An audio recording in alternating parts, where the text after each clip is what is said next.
Hello, everybody, and welcome into Blooming Woman. Thank you so much for stopping by. My name is Bloom, and this is Blooming Woman YouTube channel.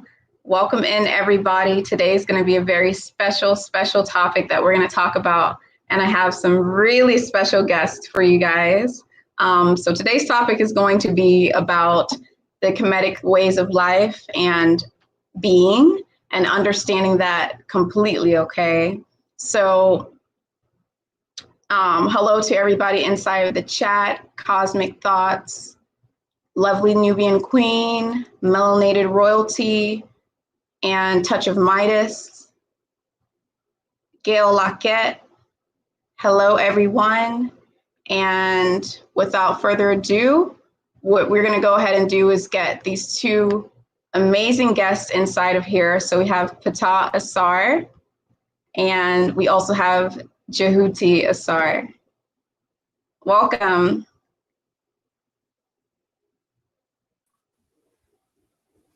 Okay, you guys gonna have to unmute yourselves. All right. Welcome. All right, so we're gonna be talking about the Kemetic ways of life with people who are part of the Nagaship Association. You can find the link, which is scrolling down here at the bottom of the screen. And that is a Black-owned, basically like a social media outlet, but it's also going to have educational courses related to Kemet and the ways of life and practices and all kinds of things like that. So definitely make sure you check that out. Make sure you subscribe to Ptah Asar, and also make sure that you subscribe to Jehuti Asar. So without further ado, let's go ahead and actually do the affirmations so that we can get started and spread this knowledge to the people. Did you want to get started, Jehuti? Absolutely. First things first, thank you so much, Blooming Woman, for allowing us on your platform here today. And I'm going to begin with my Hesi, but I'm going to share with the audience, what the Hesi is and what it consists of. Okay, so I'm going to go ahead and share my screen.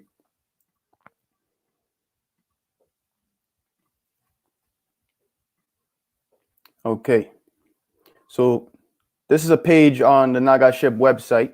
We're going to go into what the Nagaship is at the end of the presentation. But for now, I'm going to go over the sacred Hesi / Saku affirmation libation. This is our daily cosmic algorithm Ra calibration. So this is where you're going to come first thing when the sun rises in your location on Seb, which is the Earth, and you're going to announce this script here. So it's going to align you with the star date, the Tep-Toi.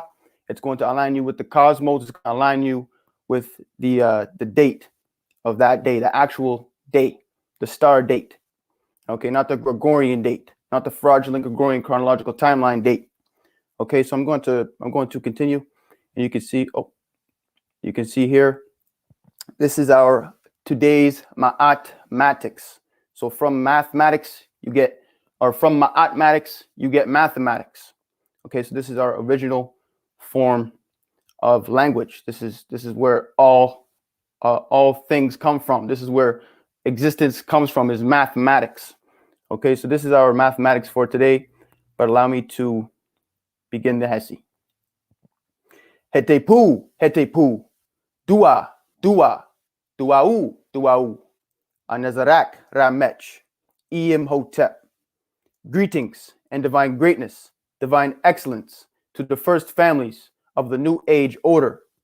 My Nagas, my Shamsu Harus, my Nasut Bitis, my Hamets, my Sibas and Sibats, Mutnatats, the immortal ones of Ma'at, cherished, phenomenon of precession, New Age order, great golden age of Ma'at Hapi Asar, and all citizens, descendants of the Nile Valley, cultural, cosmic, collective consciousness, spirituality.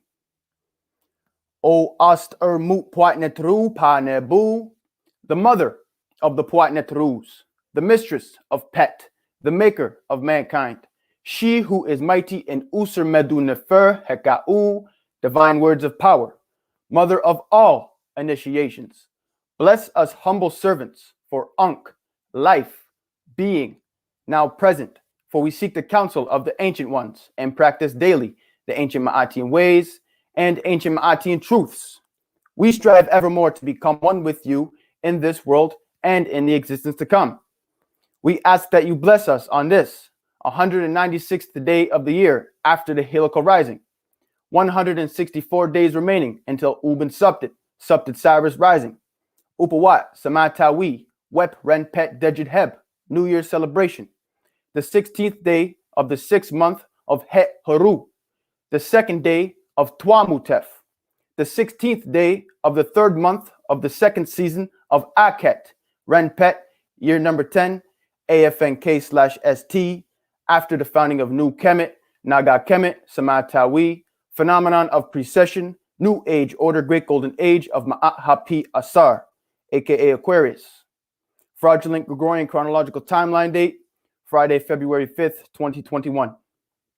We ask that you bless our families and friends and all those of us who gather together to worship in your most holy, sacred, and glorious ancient Tamarian name of Ast Mut Puatnetru Panebu, for in the art of seeking you there is much comfort.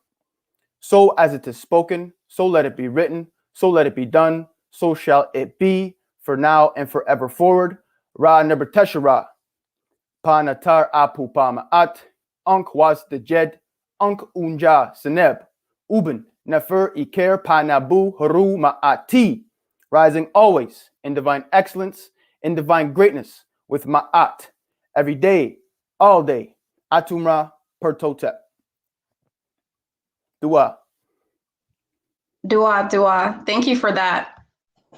So just so people understand as well what that really was, can you just simply explain what you just did, the Hesi? What does the Hesi mean? What does that stand for? So people can understand what that really was. If I'm correct, it's an affirmation, right? Correct. Maybe Patar Sar could elaborate on that one. Absolutely. Absolutely. It's an affirmation, a saku, it's a Hesi.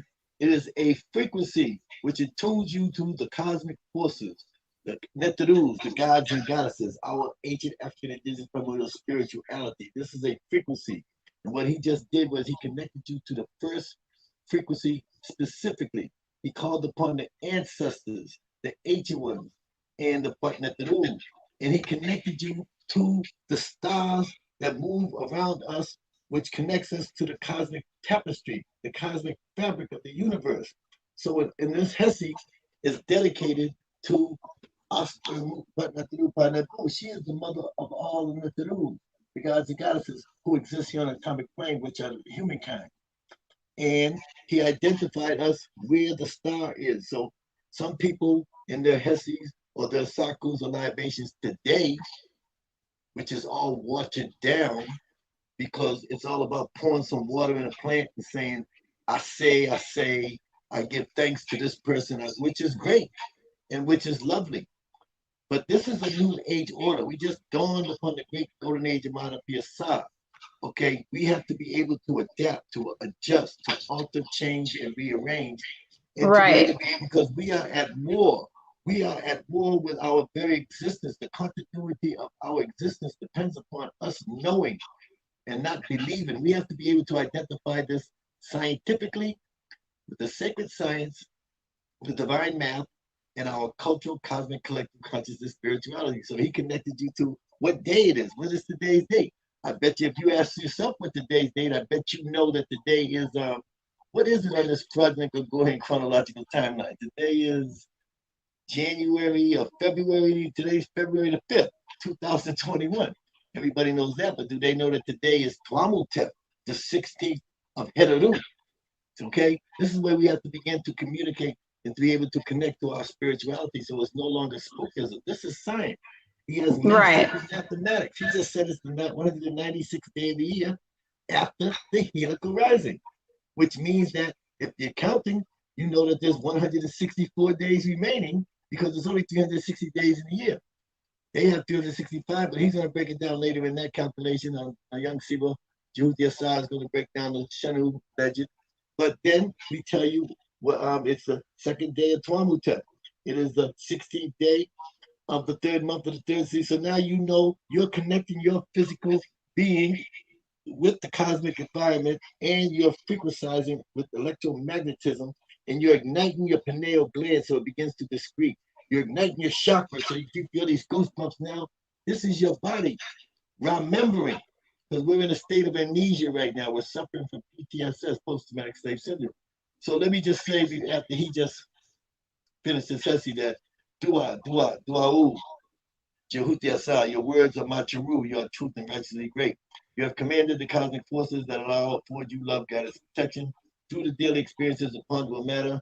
You have commanded the Usa Medu Nefer, Hekau, the divine words of power, and your words are splendid to the ears of the Patnatarus, the ancient ones, and the ancestors. And we all say to you, dua, dua, dua. If I broke that down in a nutshell. Okay, so thank you. So yeah, you know, and another thing, because I know a lot of people, they don't even know that there is a Rasaurian calendar. They don't understand that there's a separate time, the real time, a different way of looking at time, a different perception on it. And when he says that we're in the new age order of Mahat Habiasar, what he's basically saying is we're in the age of Aquarius, because that would be the actual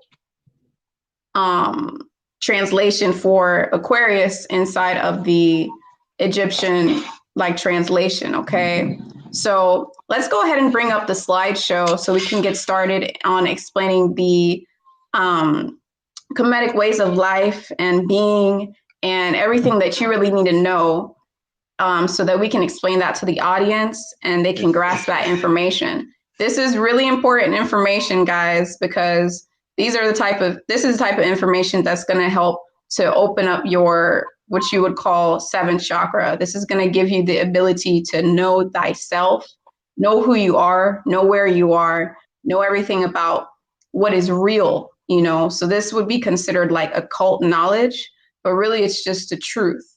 So we're going to go ahead and have Patah Asar basically come through and get it started. Well, okay, but we can just backpedal just 2 steps, Queen Mother Goddess, so that I may present myself before the Netanus and have permission to speak before the ancestors. I must perform my Hesse, my Sakra, my affirmation, also, so that we are in balance with my Ma'at. This first frequency is running on an even keel with the divine feminine energy and the masculine energy. So I shall ask upon the ancestors for permission to speak, but first I shall ask the elders for me to have permission to speak. I shall ask the great Queen Mother Goddess, Queen of Four, for permission to speak. The great Queen Mother Goddess, Diambi of the Congo, for permission to speak. Our great Queen Mother Goddess, Raketi Amen, for permission to speak. I shall also ask the masculine energy for our divine elders, Dr. Professor Leonard Jeffries, for permission to speak.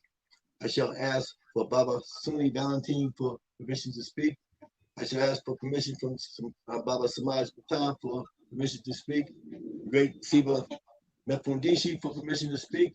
Our great Siva Baba Kalakamini for permission to speak. And also our great divine elder, the one who walks with the stick, the old man in South America. His name is Kofiti Kwatamani. I shall ask the great Siva Kofiti Kwatamani for permission to speak. And I shall begin my Hesse by commanding the cosmic forces that allow us love, guidance, protection through the daily experiences upon the matter, so that we may frequentize ourselves with the cosmic forces. I shall say, Hetepu, Hetepu, Dua, Dua, Duau, Duau, Anazarek, Ramet, Iem Hotel. Greetings and divine greatness, divine excellence to the first families, New Age order. Anagas, Hashem Surus, my Nesupitis, my Hemets, Siba, Sibats, Mugatats, the immortal ones of Ma'at, cherished, phenomenon of precession, New Age order, great golden age of Ma'at, Biasar, and all citizens, descendants of the Nile Valley, cultural cosmic collective consciousness, spirituality. O Ast, Ermut, Patnataru, Padnebu, the mother of the Netarus, the mistress of Pet, the maker of mankind, she who is mighty in Usa, Meduna, Fair, Hekau, divine words of power, mother of all initiations, bless us humble servants for life being now present, for we seek the counsels of the ancient ones to practice daily the ancient Ma'atian ways and ancient Ma'atian truths. We strive evermore to become one with thee in this world and in the existence to come. We ask that you bless us on this, the 196th day of the year after the Helical Rising. 164 days remaining until Ubin, Suptit, Cyrus Rising, Upuat, Samatawi, Wet Ren Pet Digit Head New Year celebration.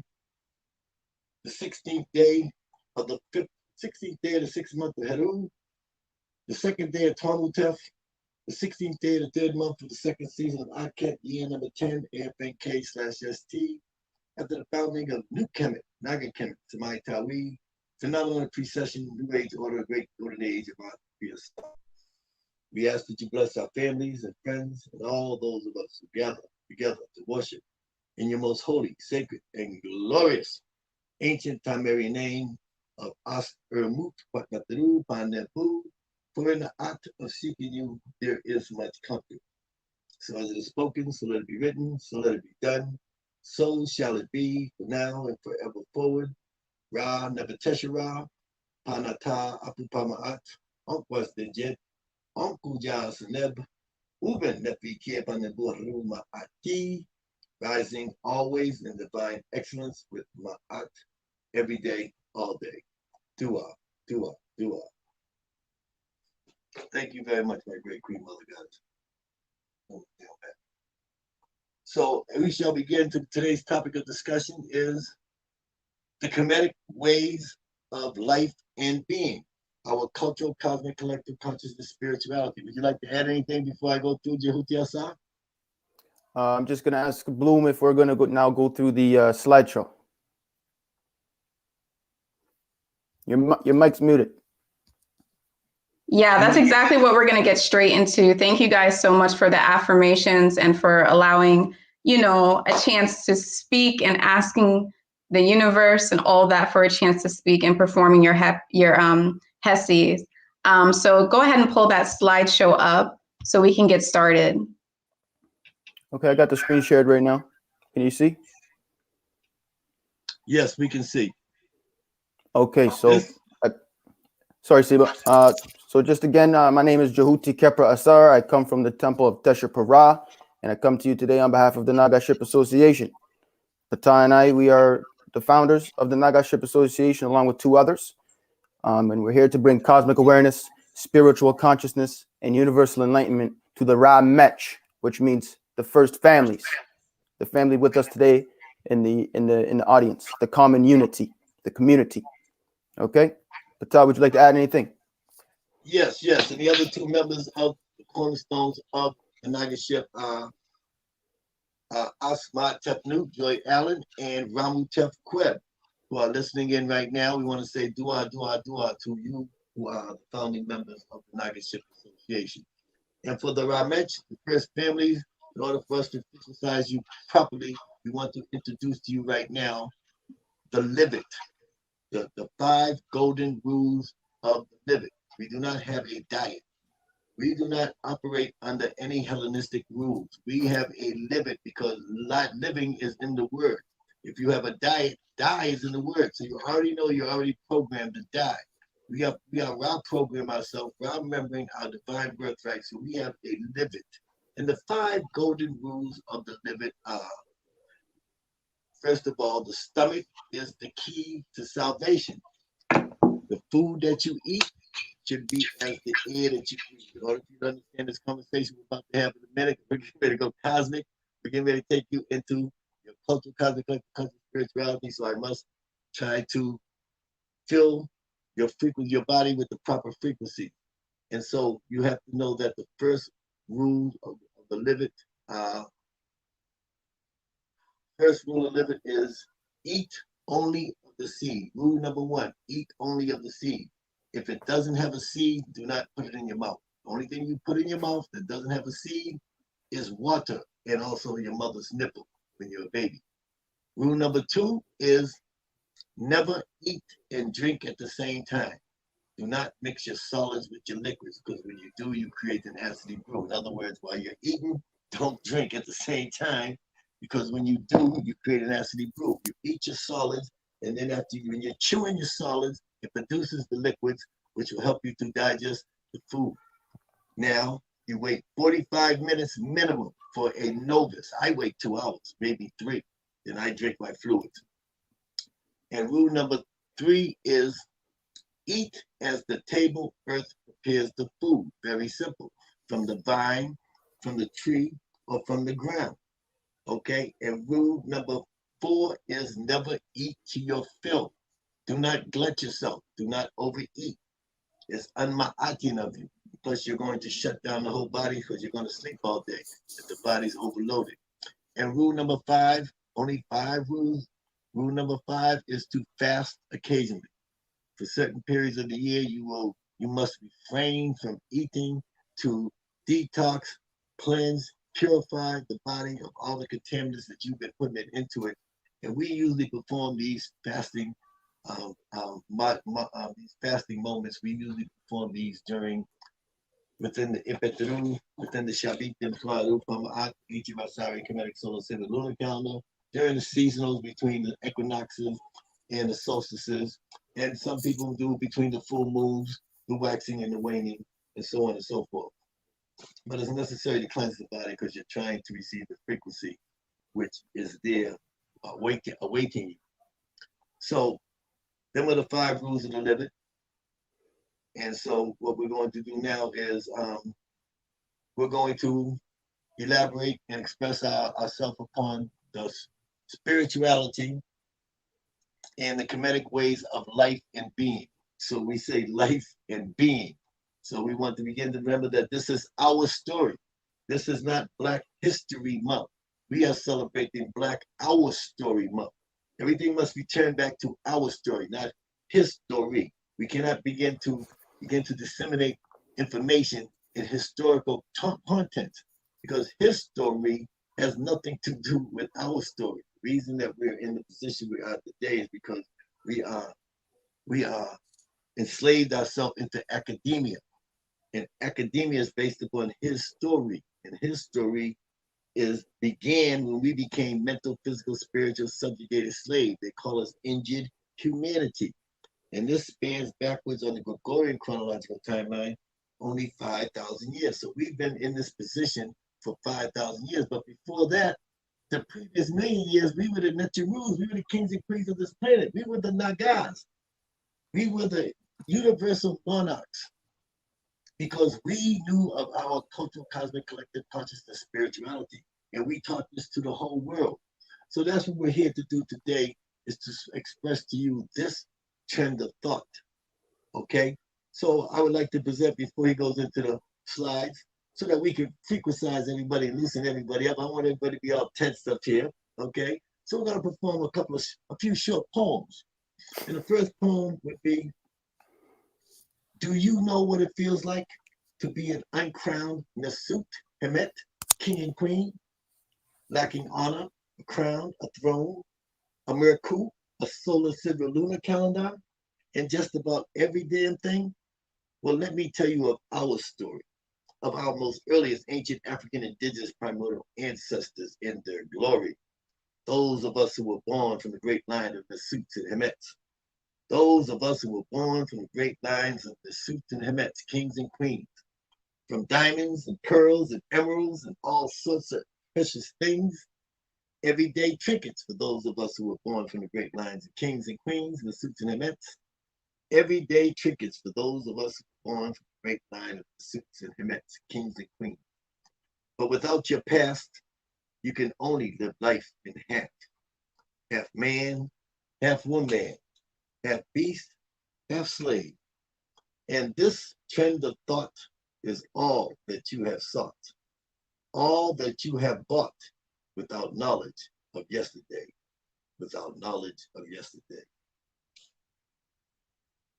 And our next poem will be from Dr. Ben Joseph Johannan, and it goes, I come forth from the beginning of the now, wherein dwells the great divine Nefernetia, the god Hapi, at the foothills of the mountain of the moon. This comes from a source inside Papyrus of Hunefa. If you want to find that poem, Google Papyrus of Hunefa, and you'll find the Medunetta translation to that poem. And the next poem will be by Dr.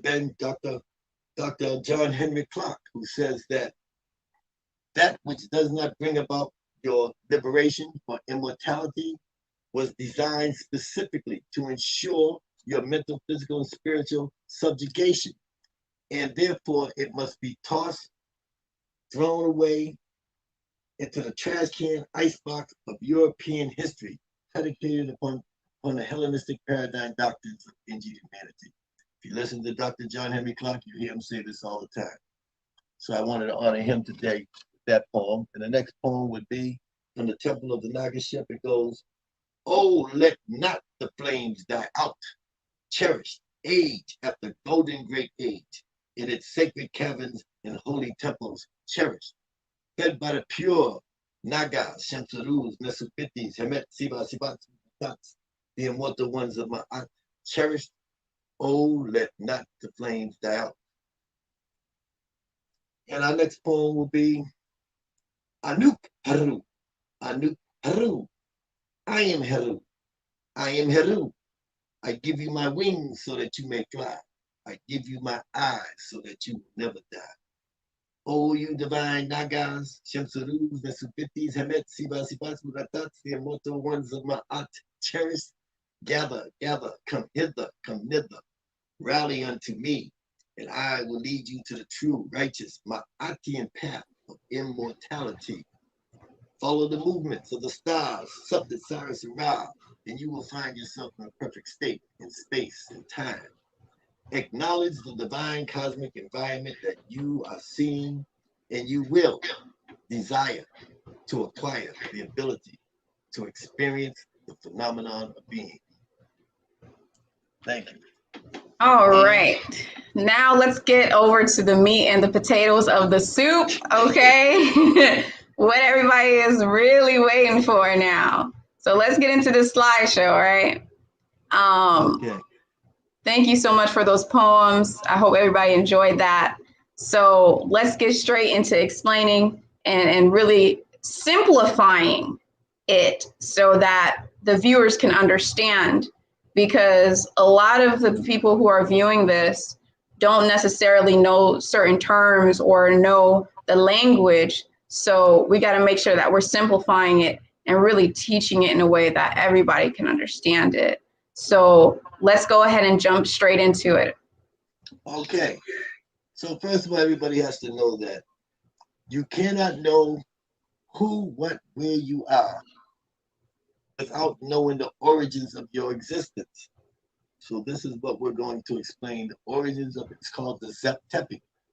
The first time. Zep and Medunetta. Sep. Some people say Z, Zep, and some people say Sep. Most of the scholars say Sep, Zep with a Z, which means first, or Sep, or S, which means Sep, which means first. Within the conscious community, like Riketi Amendment from Dishi, Samaj Patha, they would say Sep, which is the most primordial form of our pronunciating our divine dialect of Medunetta. Okay, so I put both terms up there just in case you whatever school you're from. And Tep means time, and Tepi. So Sep means first, Tep means time. So this is Zep Tepi for those who might know Medunetta, who might want to learn Medunetta, or who want to see it for the first time in its proper context. And that means the first time, and understand the first time, which is the origins of existence in the creation and development of the universe. And so this means the first time, but of course, time is atomic energy, so this can't even be. Zep Tepi cannot be the first time because time is the light.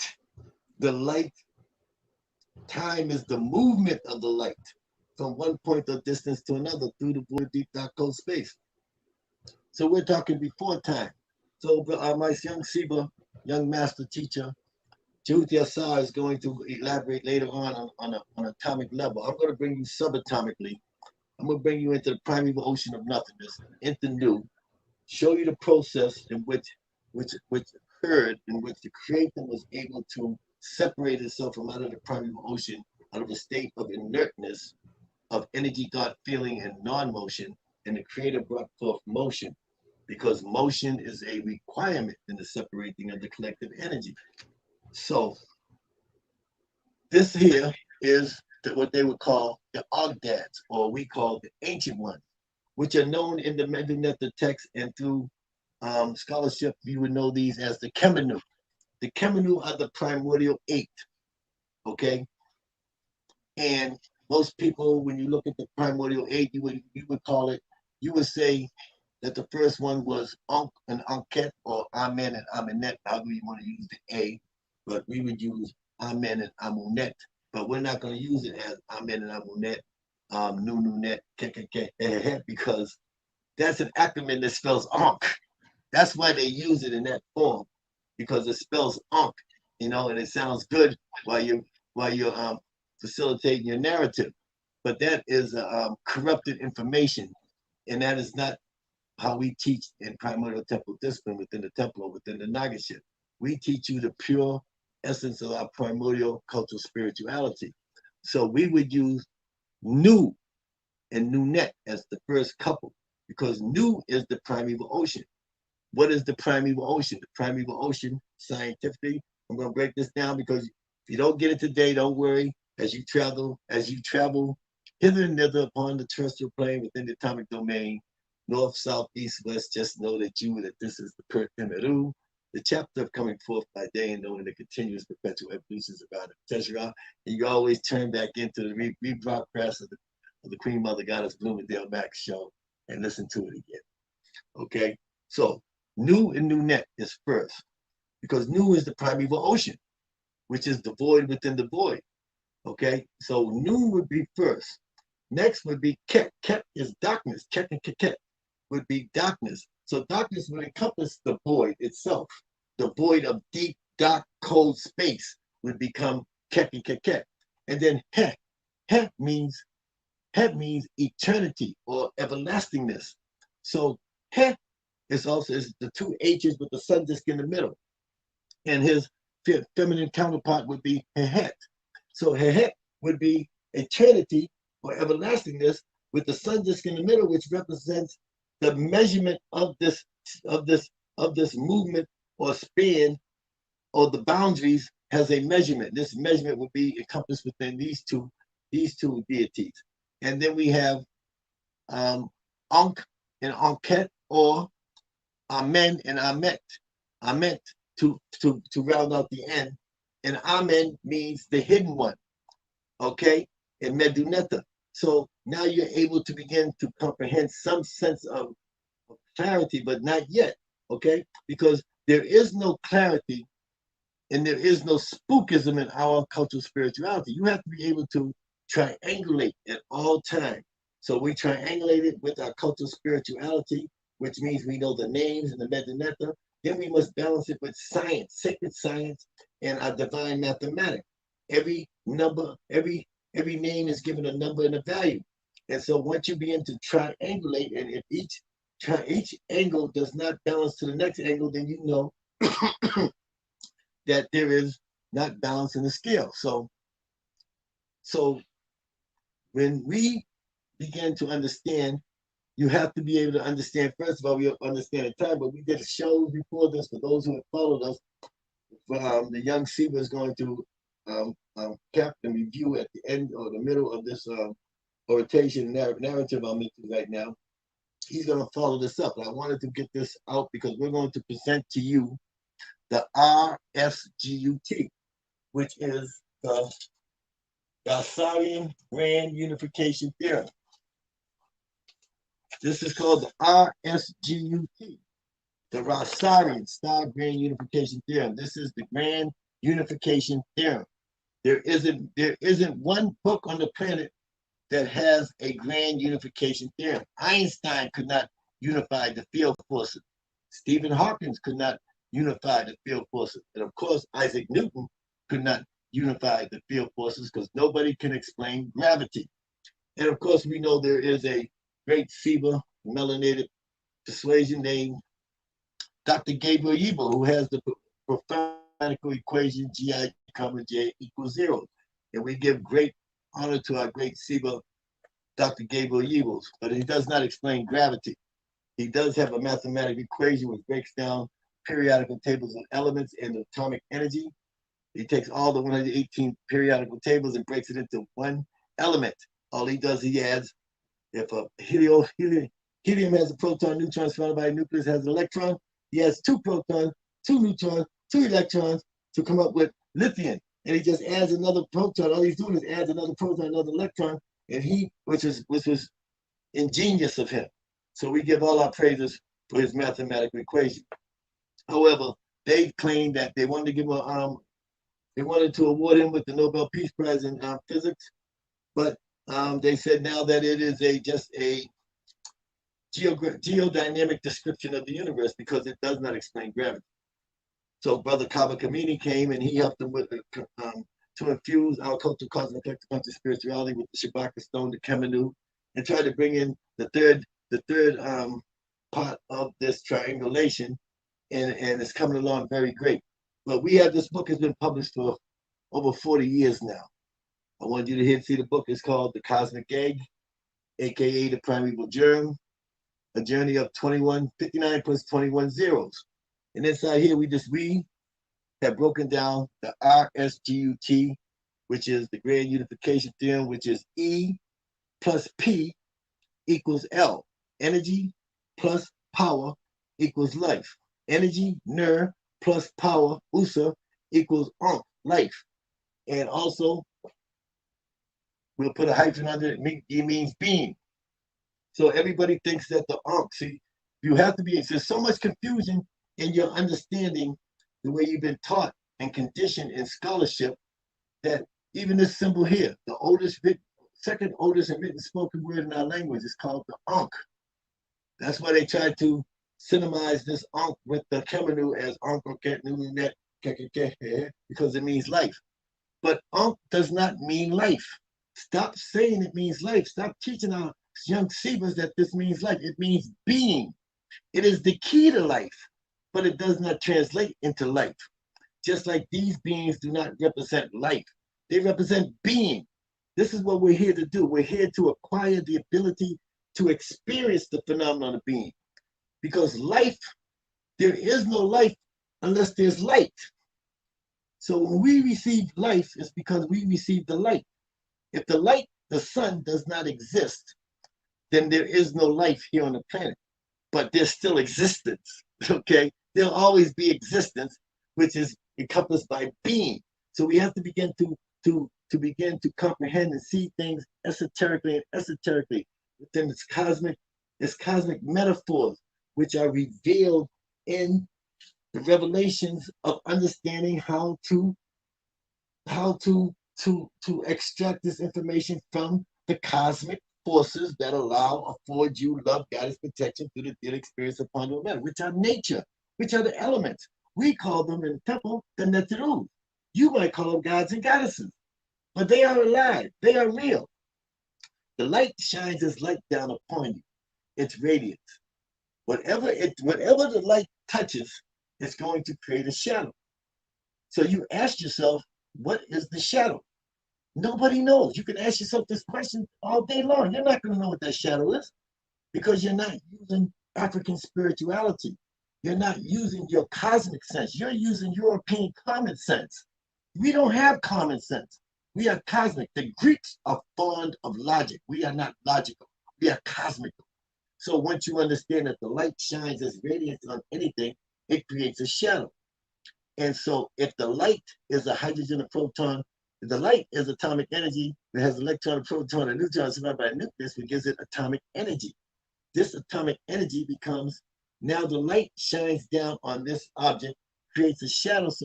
So if the light is atomic energy, then that shadow has to be subatomic. So now one becomes light as heat, and the other one becomes radiation as movement. Now you're beginning to unveil and unwrap the fabric of the universe. So now you can envision through enlightenment, through cosmic awareness, spiritual consciousness, and universal enlightenment, you're able to view the dimensions and dynamics of the universe. by unveiling and unraveling these cosmic forces, which allow you and afford you love, guidance, protection to the experience upon no matter. So anyway, so this Kemetic that you're looking at here, the primordial 8, are called the ancient ones. They're the ones that dwelled inside the primeval ocean of nothingness with the creator, who we know as Nebuchadnezzar. We call the creator Ra, Nebuchadnezzar Ra. Of course, that is not his name, because if you knew his name, then you would have the power. So anyone that tells you that they know the name of the creator is obviously blowing smoke on you and lying out their teeth, because his name is how things came into existence. So if you was to know his name, then you would have the usa, the power. Okay, so we just have to make things, we have to deal with things realistically and apply these things mathematically, scientifically, and with our cultural, cosmic, collective, conscious, spirituality at all times. So now, the text that you might know, so this is the Kemetic. So before the Kemetic was the coffin text. The coffin text, you have a picture of the coffin text, Sima? The coffin text was when they put you inside the sarcophagus, a wooden sarcophagus, they would paint rituals inside of the box. And these rituals would carry you to the next life. That's the coffin text. Before the coffin text was the pyramid text. In the pyramid text, we have Unas, we have Deje, we have Teta, we have Pepi, and these were the pyramid texts. The pyramid texts were based upon allowing the Nasut to arrive at his destination, which was to be Ra-born, Ra-Nu, as a star, expanding with the universe forever and ever as atomic energy. That falls under the symbol of Kepler. When you see Kepler, Kepler has the sun disk on his and her head. See, but we're not atomic yet. We're still subatomic. Yes, I know that, Siva. We ain't got there yet. Siva. Yes, Siva. Yes, Siva. I understand. So this is the Kemetic. This is the origins of subatomic non-existence. Is that correct? Yes, exactly. This is subatomic energy. Even Kepler. So we're going to get down to Kepler, but I want So we're going into So we're talking about the origins of existence, creation, development, universe as it was revealed to us through our ancestors, through the ancient megalithic and monolithic monuments and the primordial Medunetta text. So the first text comes out is the Mastaba text. The second one is the pyramid text. Then came the coffin text. Then came the Kemetic. The Kemetic comes out of what they call in Greek Hermopolis. So we have to use the corrupted to get you through the scholarship understanding, so you have something to relate to, something to go back onto for your primary sources. So that when you go in there, remember you're going to be corrupted and fall prey to the paralysis of the analysis. I'm just trying to show you the temple discipline in which you can understand what they know, and how they corrupted. But anyway, so after that comes the Shabaka stone. And in the Shabaka stone, Ptah becomes the supreme deep being. Okay? And then we have the Heliopolis text. The Heliopolis text is the book of the Hermopolis. No, the Heliopolis text is the book of papyrus of knowing the evolutions of Ra and of overthrowing the Pepi. There's a papyrus text that you can Google. It's called Enlightened. The papyrus text Enlightened. It says this is the book of knowing the overthrowing of a Pepi and knowing the evolutions of Ra. Okay, but these all are part of our cultural spirituality as we pass through this phenomenon of precession, which the young Siva is going to break down time. I'm trying to bring you to the front door right now. So in the front door, we know these are the primordial forms. These are primordial beings known as the Ogdad. And inside this primeval ocean of nothingness exist beings of energy, thought, feeling, and non-motion. It's a state of inertness, they call it. And inside this state of inertness are these beings. And they exist as energy, thought, feeling, and non-motion. And they're called the ancient ones. Now, 8 of these ancient ones right here, they encompass or encircle the creator. And when the creator said, when I thought the moment had come, he fashioned his mouth and uttered his name or her name, his and her name as a word. I'm going to say they fashioned them out because the masculine and feminine energy in our cultural, cosmic, quantum spirituality was embedded deeply in the beginning, and it'll be there at the end, because the end is the beginning and the beginning is the end. There is no death in our cultural, cosmic, collective, conscious spirituality. There's only continuous evolutions. Okay? So now, So now we have to understand. So first of all, we understanding these cosmologies and these cosmogonies first. Now we have to understand this first interpretation in the pyramid text. And when you understand this first speech, this first conversation, why it's called the Zeptepi, it's the first conversation. Okay, it's not really the first time, because the light, we're talking before the light. We're talking subatomic right now. There is no time. This is before time. So it's subatomic. So when the Creator speaks now in the Medunetta text, and when you speak of any kind of occultic spirituality, it's always encompassed within religion.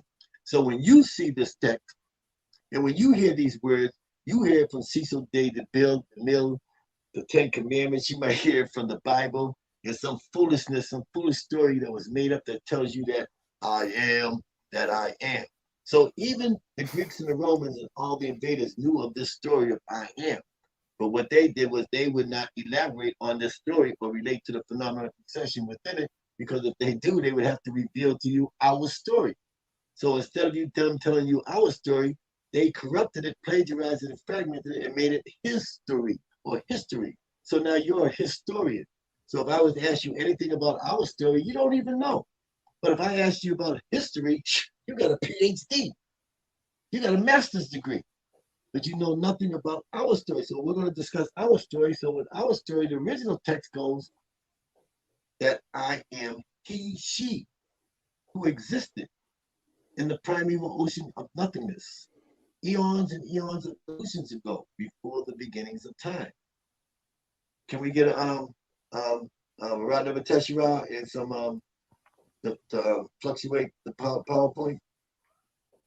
I am he, she who existed in the primeval ocean of nothingness, eons and eons of evolutions ago, before the beginnings of time. When I thought that the moment had come, I fashioned my mouth and I uttered my name as a word of power. With this power that was my birthright, I fashioned myself in forms from out of the primeval oceans of nothingness. I was alone at this time. There were none others with me then. I am the beginnings of time which began, but I took form and commanded the power. Now it came to pass that I found no place upon which I could stand. So I straightway brought forth from my own mind and thoughts the primeval mound from out of the primeval oceans of nothingness. Being that I was alone at this time, it pleased me to make others. So I went from being Necha 1 to Necha 3. I made these beings in the manner in which all things are made.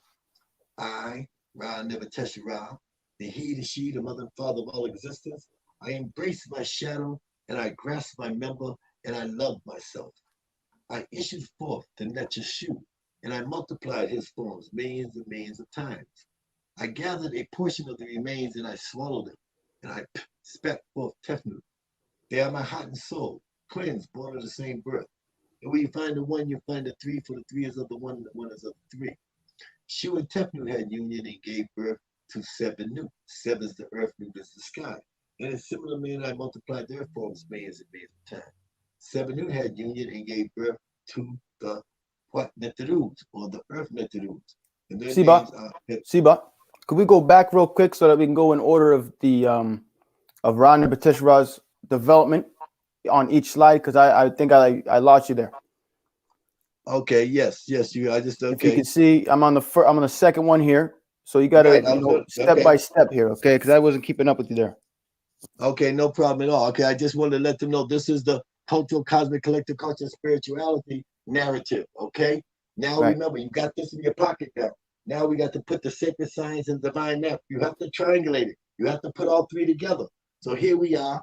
Now we're coming back to oblivion again. And now we're going to attack it from a science. Now we're going to approach it from a scientific perspective. Okay. Now this part here is oblivion. Oblivion is a word we use, and we're going to enter, the Nagaship is going to enter into the English dictionary, and it represents the primeval ocean of nothingness. It represents dark energy. It represents the cosmological constant. It represents the primeval ocean of nothingness called Nu. And so oblivion is a place of perpetual continuance, where particles of existence are reduced to its lowest common denominator, invisible strings and strands. It is a form of existence that connects the concept of subspansion and expansion. Its boundaries are endless and ever-reaching, indicating that they are the outer cover of this universe of radiation and light, and the inner cover that encloses this universe of dualism. This is the place, Holy of Holies. It sandwiches the universe of radiation and light.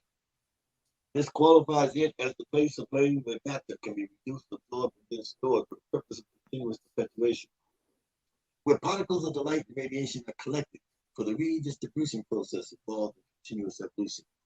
Oblivion is the capacitor or capacitance. Capacitance is the ability to collect and store energy. This energy that is collected can also be released or discharged. From this energy that is released or discharged comes the laws of attraction and repulsion. Harmonic strings and strands represent the quantum result of the total distribution of the atom behind an invisible electron. This is how almost early ancient African ancestors perceived, related, and also equated oblivion. Now we're into the science. So the first thing we want to do, we want to bring up the cosmic egg first. Bring up the egg so everybody can see what NASA found in the center of the universe with the Kobe satellite. Kobe is C-O-B-E. Kobe is that right there. It's in my book. It's the cover of my book. That is called the cosmic egg. You may know it as CBR, cosmic background radiation, CBMR, cosmic background microwave radiation. Okay? And so Hubble telescope has a cousin called Kobe. Kobe is Cosmic Observatory Background Explorer. It's another satellite. And somebody took a picture into the deepest part of the void of deep dark cold space, and they found this egg-shaped anomaly. And because of its red and blue heat signature, they know it to be the molecular parent of all creation, or the origins of subatomic space. So here we are. You turn this sideways, we got the egg. So my ancestors knew of this egg millions and millions of years ago, and NASA just found it 30 years ago. So my ancestors knew of this egg-shaped anomaly, which we call the cosmic egg. We call this egg-shaped anomaly Radha. They call it radiation. What is radiation? Radiation is an energy form that is the result of a supernatural phenomenon, a universal metamorphosis involving beginnings and endings. It is the molecular parent and the source of all creation. It is the force that drives the universe to expand outwardly and uniformly. It is a living, growing force. And because of this, it was thought to be a germ, the germ of life, the primeval germ of existence. So this is how they begin through LePlanck and NASA to begin to scientifically understand the origins of the universe. So what happens is the Kobe satellite is capturing this egg-shaped anomaly. But as they're viewing the anomaly, the resolution begins to blur. So they have to put the high resolution on it to get the visual of it again, but it blurs again.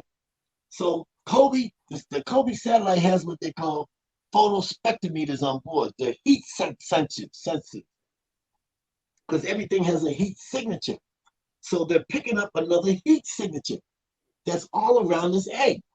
They call this heat signature dark energy. This is where dark energy comes from, everybody, from the Kobe satellite, who, upon discovering this egg-shaped anomaly, is detecting heat signatures.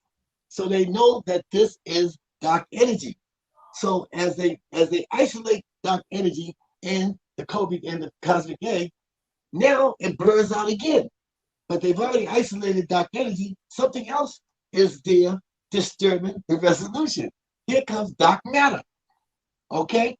So this is how they go with the science. You're going to hear about dark energy, dark matter, and radiation and dark radiation. Okay? Or dark matter and antimatter, and dark radiation and radiation. The egg is called radiation. Black holes and galaxies are called dark body radiation. So that you get to hear these terms. So when you hear them, you're going to know what they're talking about. So now they have the prevailing model that they use is the Big Bang.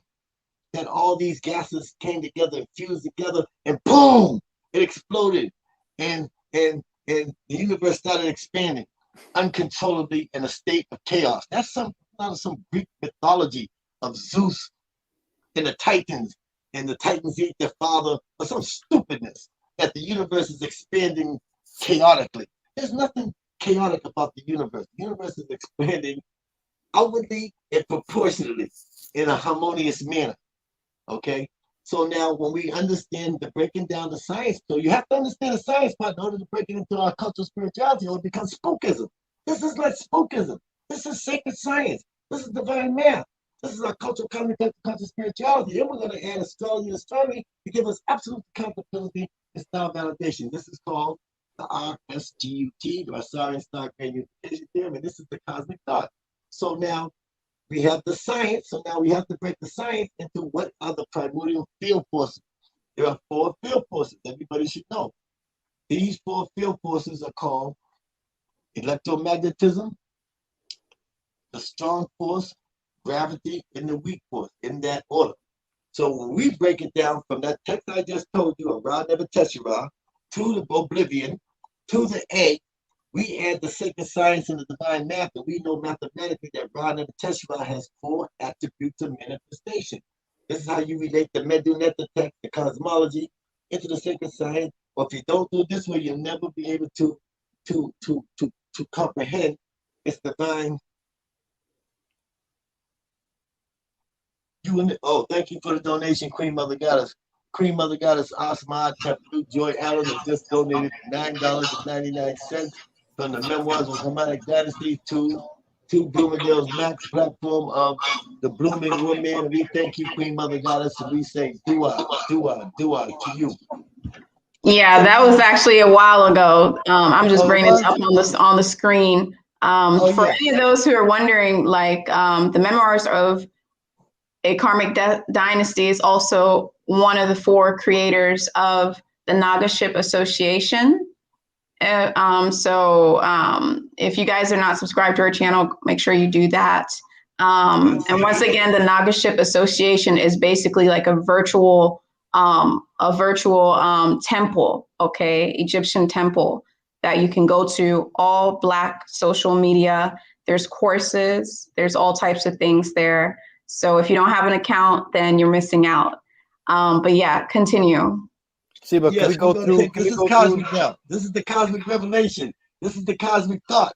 This is the star gospel, the self-creation around invitation. They told me to bring y'all in through the front door. I was gonna bring you through the back door, but we're gonna bring you through the front door. I'm gonna lay you back down. We'll bring you through the primal ocean, right through the innerverse, into the outerverse of the expanding universe, to our Milky Way galaxy, to our quadrant, to Alcyone and Alcyone, Pleiades, to Orion, to Cyrus, to the Earth. Let's just make sure.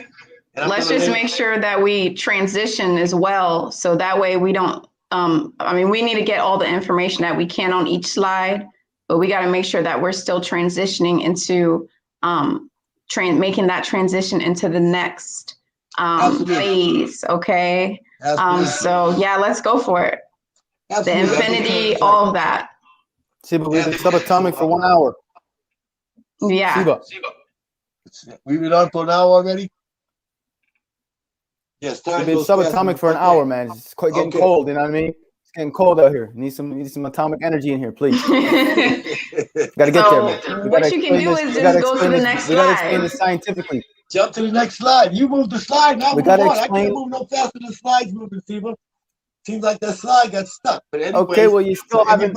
You went through the text, Siba. You went through the text, but you haven't scientifically explained each of the steps of the self-creation of Ra Never Teshuvah. You jumped right to the attributes of manifestation. I was moving to that right now, great Siba. I apologize. Can I move forward now, okay, Siba? we're at the first step right now. First step. Oh, okay, we went from the Ogdad, we went from the Kemenu, the ancient ones. How did we get from the ancient ones to Ra Never Teshuvah? How does that work? Okay, we get to the ancient ones to Ra Never Teshuvah because movement is a requirement in the separating of the collective energy contained within emotionless cold void, such as nu, the period of nothingness, dark energy, cosmological constant, or oblivion. These are all the same things. They're just different trends of thought. It means the all of all. where everything is, was, and shall be is contained. So mathematically, remember, we have to relate to this, triangulate. Mathematically, scientifically, when it comes to cosmic, comes to spirituality. So if I was to express this mathematically to you, and I told you to express nothingness, how would you express nothingness numerically? Of course, you would draw a zero, because zero means nothing. That's why it's called the primeval ocean of nothingness. But in our African culture, cosmic culture, spirituality, nothingness is everything, because everything that is, was, and shall be is contained within this ocean of nothingness. But when the Greeks saw it, the Greeks saw nothing. But when we see it, we see everything. So inside this ocean of nothingness, energy that is collected, absorbed, and then stored must be released. Henceforth, the first primordial text we did was the pyramid text. And the Creator said, when I thought that the moment had come. So in the Meduneta dialect and the text and the resonance of the sound and the frequency, he's telling us of a process of self-creation. This is an act of self-creation. You don't want to know yourself. You want to know the act of self-creation, cosmic thought, dua. These are the four pillars of the Nagaship. Anybody else that wants to donate to the Queen Mother Goddess, Bloomingdale Mack's platform, blooming woman, please donate if you would like to. Thank you. Just continue talking. I'm just bringing that stuff up just to display that to everybody, but just keep it going. So let's just go ahead. Let's go ahead and move on to the next slide there. And okay, so but what are we looking at here? What is this that we're looking at? Like, what am I looking at here? This is oblivion. I already explained this. Like I said, oblivion is now the next slide. What is this? The next slide. If you look in the middle, you see something is appearing inside the middle. This is called interference. Interference is universal ma'at. Most people know ma'at as truth, justice, what is right forth, straight forth, what is balance, reciprocity. That's all scholarship monkey business. Ma'at is universal capacitant. Ma'at is interference. Interference is the principle or spirit that is the one constant that affects change in the ever-changing universe. It is the spirit of continuation and development. It is the force that causes change and alteration. It is unceasing, unalterable, and always at work. Water that is found in three forms, solids, liquids, and gases, are elements that bears witness to interference. Changes in nature occur at random, caused by storm, drought, or environmental relapse.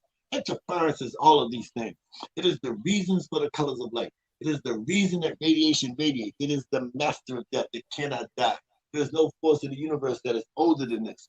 Before radiation, the cosmic egg, there was only oblivion. And the spirit of interference existed then. This spirit cannot be isolated from anything. It has something to do with everything. So when you see this here, so now the creator, and then there's interference there expanding, because now the creator is beginning to become electromagnetized.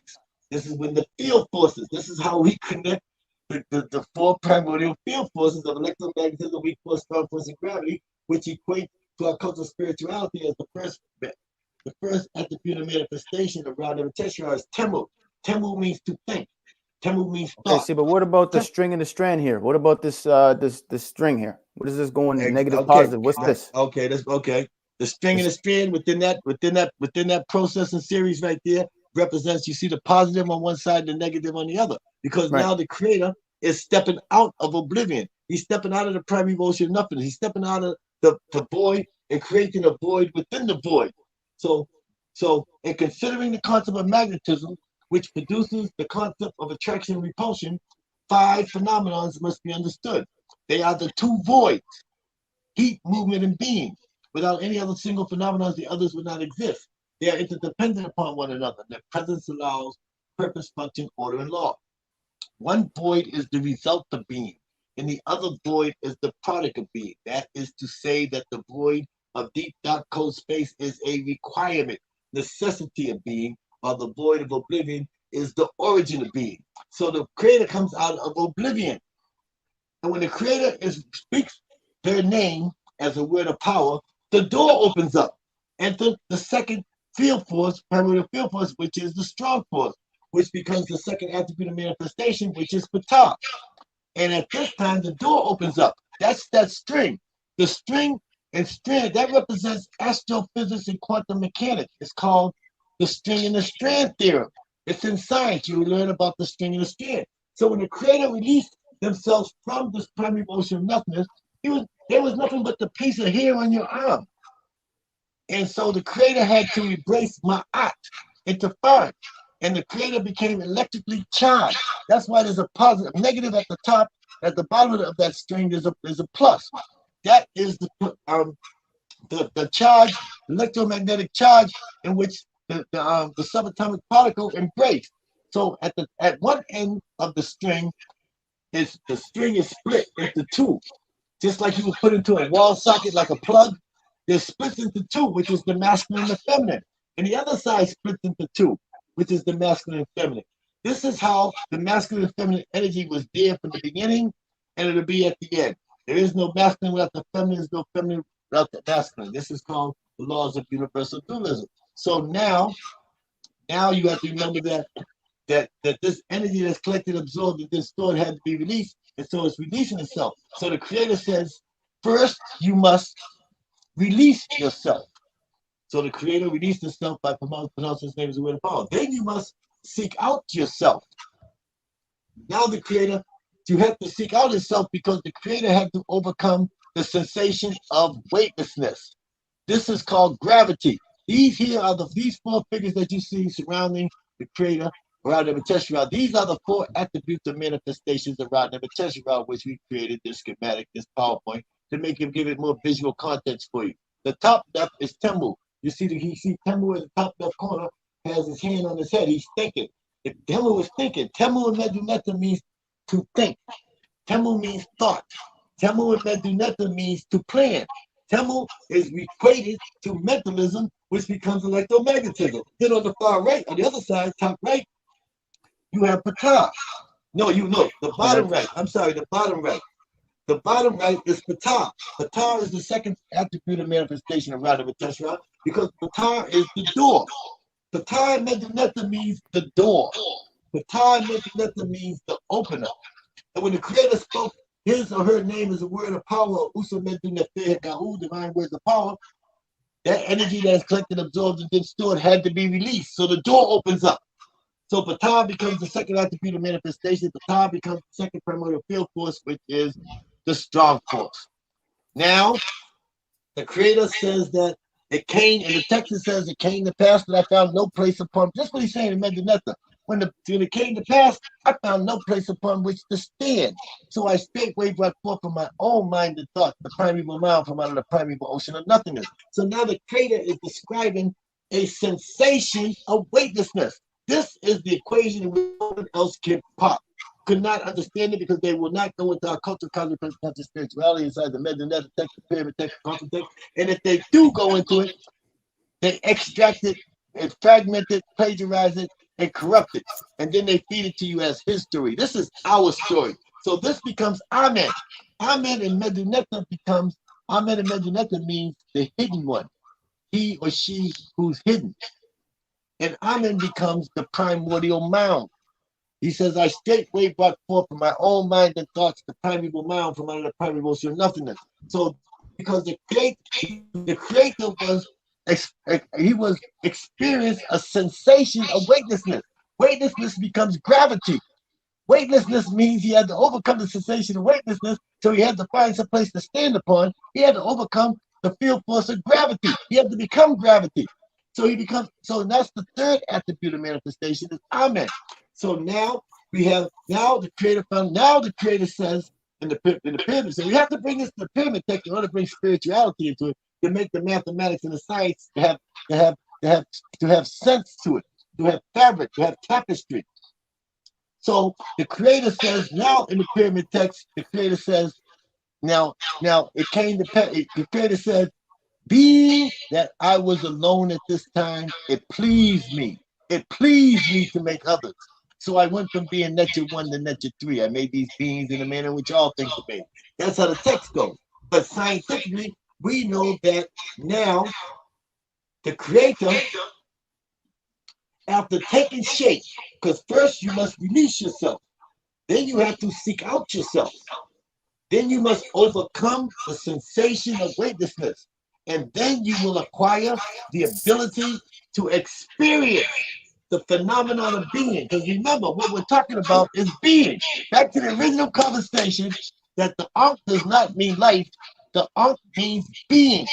And once you can understand the concept of self-creation and of acquiring the ability to experience the phenomenon of being, all this other monkey stuff that's surrounding you and distracting you and got you under the spell will fade away. It'll all disappear, because this is the greatness. This is what's going to heal you. This will heal all your sicknesses. This is the divine first frequency vibration. And this is written in the Mesonetic text. So here we go to Kepra. Kepra is the beetle that has a sun disk on his head, which represents atomic energy. So Kepra becomes the weak force. Kepra says, the creator said, please me to make others, so I went from being nature 1 to nature 3. Now comes matter. Now we're coming out of subatomic. We came out the primeval ocean. Now we're inside the universe. And before we get to Kepra, we have to know what the universe is. The universe is a place of subatomic emission, where particles of universe is a place of subatomic emissions, where particles of repulsive energy are converted into a form of digestive radiation that is absorbed by the self-created one, Ra Never Teshera, allowing continuous growth and perpetual continuation. So now, let me give you the next text. In the beginning, there is Nur, energy, and its name is oblivion. In the end, there is Nur, energy, and its name also is oblivion. Life is derived from power, and power is the result of energy. Ex-electron, after releasing, freeing, discharging, or escaping from oblivion, became a source of power. But because this power was dissipating, form and shape was necessary for containment. The feelings of weightlessness then must be overcome. By the controlled emissions of waves and rays and magnetic subatomic particles in all directions after taking shape, these two basic needs were met. This is the origins of subatomic space. This is the story, this is our story of the self-creation of Ra Never Teshera. Energy that was lost and now being spent was in need of replacement. This created hunger and the need for replenishment. All the energy was now being dispersed outwardly, allowing form and shape within the newly formed day, until it was forced to expand beyond itself. This created a great explosion that hurled shell bits of magnetic subatomic particles in all directions, expanding the void of deep dark cold space as they traveled until finally reaching the heliopause, where they could not go any further. And they collapsed upon themselves, experiencing gravity. Boom! Another explosion occurs. After embracing it, the furnace, another explosion occurs, which creates a gamma ring around the egg. The universe was formed in this manner, and the laws of motion were set into being. Some of this energy that was not absorbed inwards was released outward beyond the gamma ring. As bits of pure antimatter upon embracing it, the stars develop in a region we call the nursery of the stars as dark body radiation black holes and galaxies. These dark body radiation black holes and galaxies are pushed away from the universe. It is the realization of the outerverse. These dark body radiation black holes and galaxies produce atomic energy. Light, stars, planets, moons, and life forms, until all the above-mentioned energy, once you get into oblivion, these forces will adjust, propel, and expand the continuous perpetual evolutions of the expanding universe. So now we're down to the fourth attribute of manifestation, which is Kepra. Kepra and Medunetta. We already went over Kepra, correct? Right, but we're going to speak of what it means in Medunetta. Kepra and Medunetta means to evolve. Kepra and Medunetta means the evolver of evolution. He or she who evolved, which represents atomic energy and expanding universe. So my last part of this this narrative will be, I will break down gravity so that everybody can understand that within our book, within our culture of spirituality, we do have a RSGUT or a GUT, grand unification theorem. It's called E plus P equals L. This is the Rasaurian star grand unification theorem, and it goes, gravity goes that despite popular academical scholarship consideration, gravity is not just action from a distance proceeding from masses, or the force that attracts two celestial objects to another, as Isaac Newton in his book La Principia Explained. Gravity is the result of antimatter collapsing upon itself, producing gamma explosions which release nuclear energy into the outward. Energy that is released inward is, was, always shall be absorbed by the self-created one rather than Teshera. Energy that is released outward beyond the gamma ring as bits of pure antimatter upon embracing it, the firms develop in the region we call the nursery of the stars as dark body radiation, black holes, galaxies. These dark bodies, radiation galaxies are pushed away from the universe, and there's the realization of the outer. These dark body radiation, black holes, or galaxies produce atomic energy, like stars, planets, moons, life forms, all the above mentioned energy. Once again, into oblivion, these forces will adjust, propel, and expand. The continuous perpetual evolution of the expanding universe, which is described in my book, The Cosmic Egg, aka The Primeval Germ, the journey of 59 plus 21 zeros, which is on sale in the Nagaship, the NagashipAssociation.com. You can order our book, you can order our calendar, and I will bring you now to our part of the Milky Way galaxy, our quadrant of the Milky Way galaxy, past Alcyone, past Orion, past something, to the sun, to the third planet, to the eastern part of the planet, the spring equinox, and I give to you my great young Seba, Jehuti Assad, to break down the legend or the Shenu legend, but I want to bring it first back to the Queen Mother Goddess. So I know I kind of oversaturated everybody, but I appreciate the time to explain and to bring this to the forefront. Dua.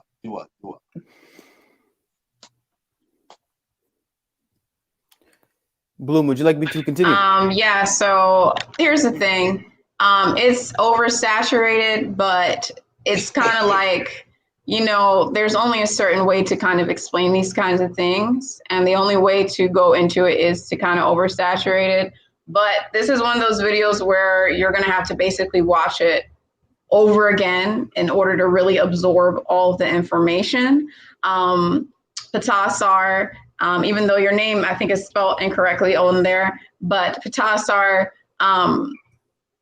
you move at like light speed. So a lot of people are not going to be able to really grasp that, especially when there's different terminologies and you're doing the triangulating in order to explain each thing. You have to triangulate it. So you're using mathematic, you're using scientific, and you're also using the cosmetic, correct?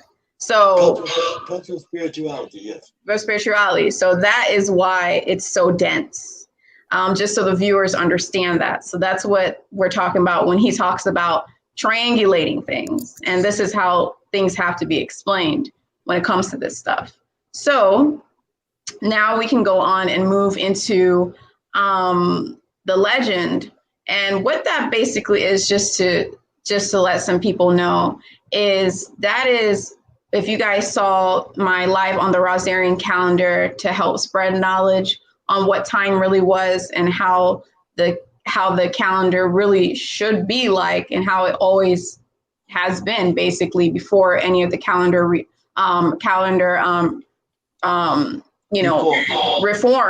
reformations, I was going to say, but reforms, which you know as the Gregorian calendar is going to be, you know, your seasonal calendar that only moves off of a lunar cycle. Okay, so it's seasonal. It was used basically to create wealth. It was used to basically track agriculture. So the Rasaurian calendar is going to be something that moves off of 3 cycles. So that's going to be the solar cycle. Okay, so that's going to be Earth going around the sun. It's also going to be the lunar cycle, which is going to be the moon's rotation.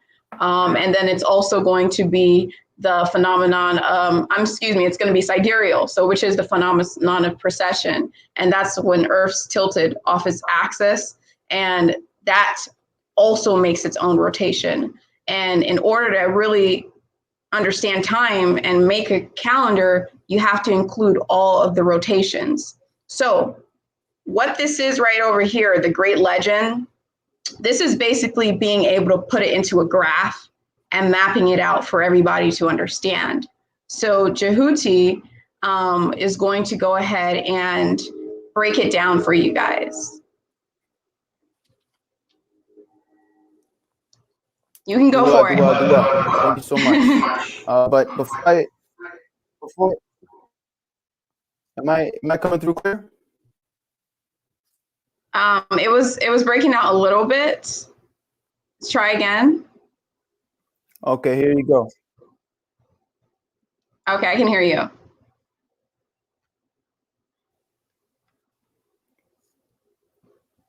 Okay, can you hear me? Yes, we can hear you. Okay, just like I said, you know, at the start, the CIA is in the audience. So they just changed my Wi-Fi just now. They took it off. So, but before I continue, I wanted to go back just to do a recap, you know, a rack calibration, so that nobody, you know, kind of is lost. You know what I'm saying? Because we were just coming from the origins of existence. So we're coming from a subatomic, not like a subatomic non-environment. You see what I'm saying? Before existence existed. Right. So what Ptah just went over was the concept of the self-created one of Ra, Neber, Tesher, Ra. Okay.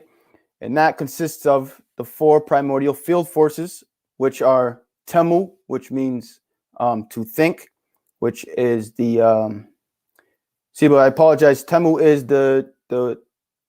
is electromagnetism.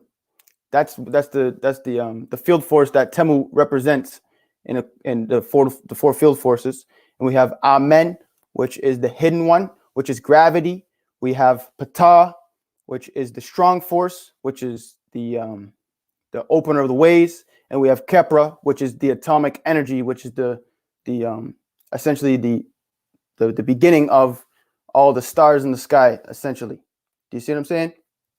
So, and obviously before that was the Kemenu, the Ogdad. So that's the subatomic family. And now we have the concept of self-creation. So this is what you're going to have to do if you want to achieve immortality. You're going to have to first release yourself. Then you're going to have to seek out yourself. Then you're going to have to overcome the sensation of weightlessness. You're going to have to embrace Ma'at within yourself. Then you acquire the ability to experience the phenomenon of being. And this is your admission. This is your ticket to immortality. This allows you to become a star with the expanding universe. This concept right here. And this is why it's important we go over this before we go over the legend, which is strictly atomic. Okay. So within our solar system, we have the 9 planets. Okay. And this is the planets that we're going to be using in our astronomy, astrology, the primordial Neteru astrology. So at the top, it's in chronological order from the top left. We have Mercury, who is Shu. We have Venus, which is Tefnut. We have Seb, the earth. And then we have Jehuti, the moon. We have Nut, which is Mars. We have Haru-Ur, which is Jupiter. We have Asar, which is Saturn. And we have Sut, which is Uranus. We have Ast as Neptune, and we have Nebhet as Pluto. Okay, and this is the cosmic family here. If we could go back to Ptah quickly, if he's able to. Ptah, are you there? Your mic's muted, Ptah. I just wanted to go over the origin story of the birthing of these netures here, because these are this is a planetary schematic here. And so we're trying to make sure that everybody who's teaching astrology, astronomy, stop using these Gregorian names, stop using these Hellenistic names. Okay, you have to come back to our cultural spirituality in order to receive the first frequency and the vibration. You have to learn to read, speak, teach, and translate Medu Netta. So when you understood that pyramid text, I told you, I am he who exists in the primordial of nothingness, you know, as the evolutions go. Then he said, at the end of it, he said, it pleased me to make others. So now he began to create matter. Okay, we just came out the primary motion. This is matter. These are the Netaru. These are solid liquids and gases. These are the cosmic forces that allow you love, guidance, and protection through the daily experiences of particle matter. So you have to call upon them within our lenses, our spirituality. Stop using European concepts, because all you're doing, you become what they call contraband. Contraband means Black people conditioning other Black people into mental, physical, spiritual, subjugated slavery. It's called UPP, unnecessary pain and punishment. We just fabricate, manufacture pain to create more pain upon us, when all we have to do is return to our divine spirituality. So here we go. The Creator created 2, Shu and Tefnut. Then Then he created Seb and Nut. Siba, what does Shu and Tefnut represent, Siba? What is Shu and Tefnut? Yes, Shu represents matter. Matter is solids, liquids, and gases. Matter is anything that has mass, weight, and occupies space. Matter becomes the elements. The first element is gas. Gas is Shu. Yes. Then there's liquid. Liquid is Tefnut. Then there's Seb. Seb is the earth. And of course, the celestial firmament is not called heaven. There is no heaven. There is no hell. These are European concepts to get you in a state of fear so that you can worship your master, your white slave masters. We have to learn how to relate to our cultural spirituality. So these are called the Puat Neteru, or some people call them the Anines. These are the Neterus, the gods and goddesses. So the first planet is Mercury. Mercury, they call Mercury, but Mercury we know is Shu. The next one is Tefnut, which is Venus. The next one is the third planet from the sun is the Earth. The Earth is called Seb, and it's not called Geb. Stop using that fraudulent pronunciation of Geb because it's a resonant. When you corrupt the etymology of our dialect, then you corrupt the frequency in your vibration. Now you're on a second, third, fourth vibration. You're supposed to be operating on the first frequency. Seb is the Earth. And then the next one, so now we have the moon, because the moon is encompassed around us, so we add Jehuti, becomes the moon. And then, of course, Nut becomes Mars is Nut, because Nut is the celestial firmament, the sky bulk that those people call heaven. There is no heaven. Okay, there's only perpetual continuance and continuous evolutions. There is heaven and hell. Then the next 5 niches become the first ancestors. These, when you say I worship the ancestors, who do you think the ancestors are? The first ancestors are the first children who were born of Nut, begotten of Seb. Their name is, the bottom register to the left, his name is Heru'ur. Heru'ur is personified as a human being with 2 heads, 1 head of Horus and 1 head of Set. That's Heru'ur. Heru'ur represents universal dualism, or he represents day and night. He makes the earth spin to day and night. The next one is called Asa, which is, of course, is Saturn. And Asa is the first of the Netherus who were born in fire, earth, air, and water, who lived upon this earth in flesh and blood. The next descendant of Seb is called Sut, which is called, they call Set or Seth. Okay? And then we have the next, what planet is that, Siba? Neptune or Uranus. I get them mixed up all the time. Yeah, Sut is Uranus, you know, because you could easily use that because Sut is who Sut is. Okay. We're going to get into that later. The next feminine entity born from the womb of Nut, begotten of Seb, is As, the great mother goddess which means the great mother goddess, the mother of all the other gods and goddesses. And the next is her sister. Her name is Nebhet. It's not Nephthys. And you'll learn in scholarship that her name is Nephthys or Nephthys. Her name is Nebhet. Neb is that, you see the symbol on the head, the oval symbol that's flat at the top is Neb. And then underneath it is a T. That's Nep. And then that's that oblong structure going down is Het. Het means a temple, is a temple in Medunetta. So she's the lady of the temple. She's the mother of all initiation. Okay? So this is the planetary translation to the means and the Patnatarus, so that you can begin to convert your astrological readings and your tarot readings and your birth charts and your natal charts. They all have to conform back to our cultural conscious spirituality, because right now everything, all the information that is, was, and shall be, that is contained is now being released upon the planet right now. It's filtering. The neutrinos, everything is filtering onto the planet. So all you have to do is remember. I'm not here to tell you anything that you don't already know. You just don't remember. You have a bad case of memory loss. But continue, Siba. Dua, Siba. Okay, so basically we came from Ra Neber Teshra, the concept of self-creation, from subatomic origins, and we came now to the atomic domain through the attribute of manifestation of atomic energy, which is Kepra. And that is the sun disk on top of the beetle's head. And then from that, you have Shu and Tefnut, gas or air and liquid. Tefnut being liquid, Shu being gas. And then that formulates the earth Seb. Is that correct, Siba? Absolutely. Okay, so now this is just to correlate to astrology, because that's what the audience is going to be identifying with mostly. So we have Jehuti there because Jehuti revolves or rotates around the earth, Seb. So that's not actually a part of this family that we're talking about, because Newt and Seb, which is Mars and the Earth, gave birth to the 5 ancestors here, who are Haru, Asar, Sut, Ast, and Neb, Het.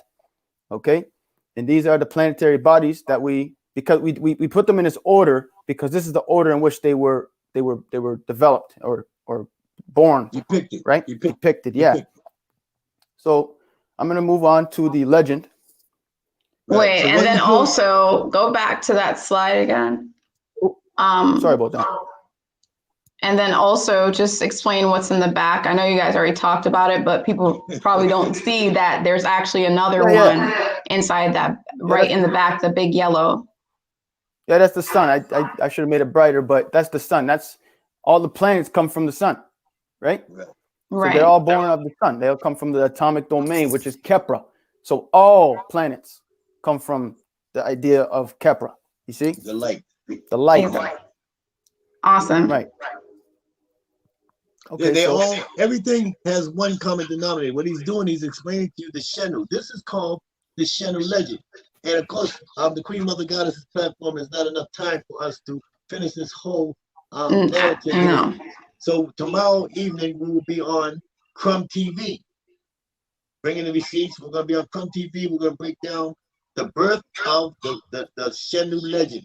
Right now, today, we're on the Queen Mother's platform, and we're discussing the Kemetic ways of life and theme, topic of our discussions today. But we're going to move over to the next platform, and then we're going to Black Ice TV Richie next week to continue our continuous episodes and breaking down the precious. This is called the precious treasure. This is the precious treasure. The precious treasure is immortality. You cannot reach immortality without knowing this information, because this information allows you to communicate with these cosmic forces and understand the movement of the light and understand what time is. And we break it down. He's going to break down information about the three motions of the earth and the 4 dimensions of time. And then once we break it, but go ahead, Steve. I don't want to interrupt your narrative. So Bloom, would you like me to go over the legend and how it operates? The thing, you can go over it, but just go over it like very briefly. So yeah, like don't go into every single detail or aspect of it. Even like just explain like the globe and why it's upside down. And then, briefly explain those 4 coordinates, the cardinal thingamajiggy, and briefly explain the rings. But you don't have to necessarily go into the timing and the actual timing of how those rings have to move. Like we know it moves clockwise, counterclockwise, but you don't have to go into the actual timing of like the months and all of that stuff. Well, I'll be able to. Well, I hear echo. I'm echoing. I don't think so I'll just keep my voice down, I guess. So we have the Puat-Netrus, who are the planets, and Haru and Haru gave birth to the Shemsu Harus, or Haru and Het Haru gave birth to the Shemsu Harus. Okay, and that's one second, Siva. 1 second. She wants you to break down the center of the schematic. Yeah, I'm getting there. I'm getting to the Earth. We got it. We're the Shemsu Harus. That's who we are. The Nagaship. We are the Shemsu Harus. Haru is our father essentially, and Het Haru is our mother essentially, because we are the Shemsu Harus who are on the thumbnail of this video, and that's where we are located here in the center on Seb, or the Earth. So you can see here we're centered. This is the center of the Earth's landmass, and you'll see that it's Ankh-Ra-Ka, or Africa, upside down. It's not upside down; it's actually right side up, because that is actually the magnetic north, and down here is actually the magnetic south. So it goes from the top is north, then you have east, you have west, and you have south, and you have east. So north, west, south, east. If you're going from top to the right to the bottom to the left. Okay, and then all these rings here indicate an aspect of the date of which it is now in this present moment. So you can see at the top, everything lines up to 0. Everything lines up to 0 degrees here on the chromatics. 0 degrees is at the top center. Okay, there's 360 degrees in a circle, which means there's 360 degrees in a year, or you can say days, but we're going to say degrees. Okay, so you can see today is the day of Tuamutef, who is the fourth born of Haru and Het Haru. Okay, this is the day of Tuamutef. This is the month of Het Haru. So the first chromatic here, the days of the week is that first one right here. And that's going to rotate 10 degrees every 24 hours and 24.35 hours. Okay, so that's the days. They're going to rotate 10 degrees every day. And then this is the month of the 10 months. And then up here are the 3 seasons. And then this is the 4 seasons. And then this up here is the position of the sun in correlation to the constellation. And then the last ring is our orientation of the wobble of the earth. Is called the phenomenon of precession. Its orientation to the constellation on the spring equinox. Okay, so I'll go over that one more time real briefly so you guys can understand. We have your location on the earth. This is on your wrist. Okay, this is on your wrist or it's on your wall, depending on where you're at. And you can see it's just now, the sun is just now rising because it comes from the east, which is over here. It comes from the east and is lighting up Kemet. This is Egypt right here. Okay, so this is at the time of sunrise on this day. And that's what it's going to look like on your wrist. So the first ring is the days of the week, the 9 days of the week, 4 weeks in a month. So that's 36 days in a month. So that's 10 degrees a day. 10 times 36 is 360. Then you have the 10 months, right? That's 1 degree a day, counterclockwise. Everything's moving counterclockwise because it's the reflection of what's going on. Okay? And then again, you have the 3 seasons. Then you have the 4 seasons. Then you have the position of the sun in correlation to the constellations in the ecliptic. Okay? And that's the zodiac wheel. Okay? Right. And when you say that it's going to be on your wrist, you know what I mean? Basically, the Nagaship Association, and you guys are basically creating something really special, right? And what is that? Yeah, we're gonna be working on. We got to get this thing moving. We got to get it moving, digitally. Then we'll get it moving physically. So basically, it's time, right? It's a time. Right. It's a time. Okay, it's basically going to be a watch. So, and then also, why is I know, but why is the Earth upside down? We know that the Nile River, right? So flows. Yep, go for it. So the Mount, I think it's Mount Kilimanjaro. I'm not too sure. It'd probably be better if Siba Patah explains the whole reason why the Earth is upside down. Yes, we know that if you're looking at the Earth, if you're looking at the map of the world, the way from a European perspective, they're telling you that the Nile runs uphill. Water does not go uphill. Gravity does not allow water to flow uphill. So you just have to use your cosmic sense to know that they flipped the planet on us. Okay? And lower Kemet, which is near the Delta, and in upper Kemet is down in the Sudan. So underneath the Sudan is Kenya, where Mount Kilimanjaro is. And Mount Kilimanjaro, the snow caps melt. And the snow caps melt in the summer, and the water runs down the mountain, and it floods the White Nile and the Blue Nile, and they come together into the Nile. And they flow downhill, but they got you thinking it goes uphill. That's why they have upper Kemet is down, and lower Kemet is up. Okay? So now we know that water cannot go against gravity. So obviously, this gives you us insight to perceive things on a generical manner. You have to see things generically, and then you'll be able to see that they turned the world upside down on us. Right. And that's a brief statement. Right. Okay. Well, yeah, I really hope that this is something that can help a lot of you guys out. And I know that it is. And once again, the Nagaship Association is something that is really important to know about inside of the Black community, that there is a social media outlet that's basically Black owned. And that basically is a place where you can attain real knowledge, and knowledge that's going to really ascend you onto a next level of understanding yourself, understanding space, understanding time, and really just advancing. So that link, like I said, you guys, is going to be, it's actually inside the description box as well. And it's the one that's running down on the bottom of the screen here. And if you guys have anything to say to close out, you can go ahead and do that. And then we can, go ahead and end the live stream.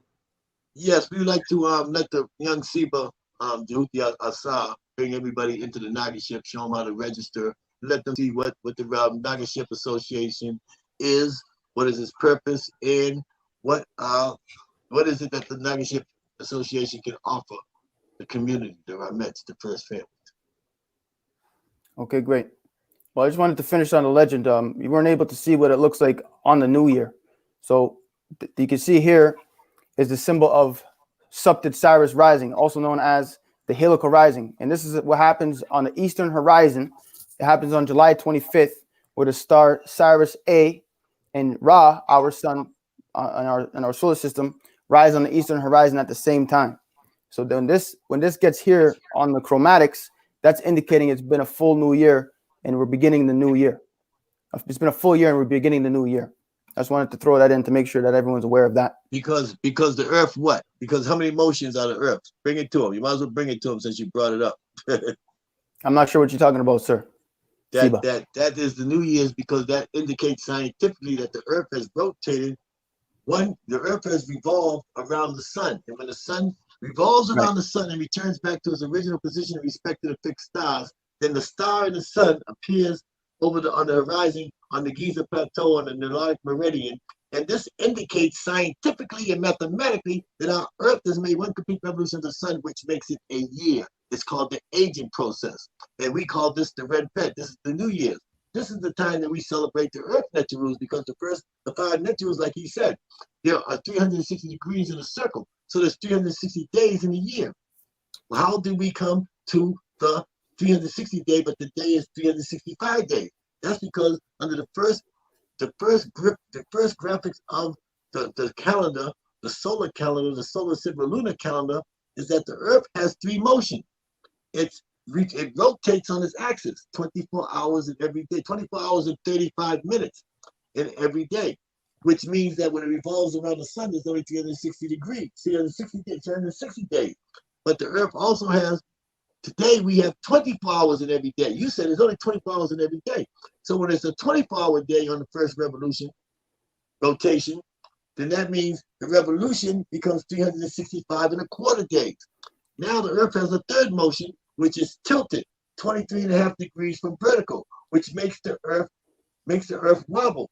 And one complete wobble is 26,000 years. Now we add the outer ring, which is called the phenomenon of precession. So the clock moves clockwise, but the phenomenon of precession counterclockwise. It precesses. That's why it's called precess. It's precessing. Okay, and our sun takes 72 years to precess 1 degree in this phenomenon of precession. There's 12 signs in the zodiac we call the Shenu legend, and there's 12 signs. Each sign is 2,160 years. 12 times 2 is 24, and 100 is 25, and so many odd years comes up to 26,000 years.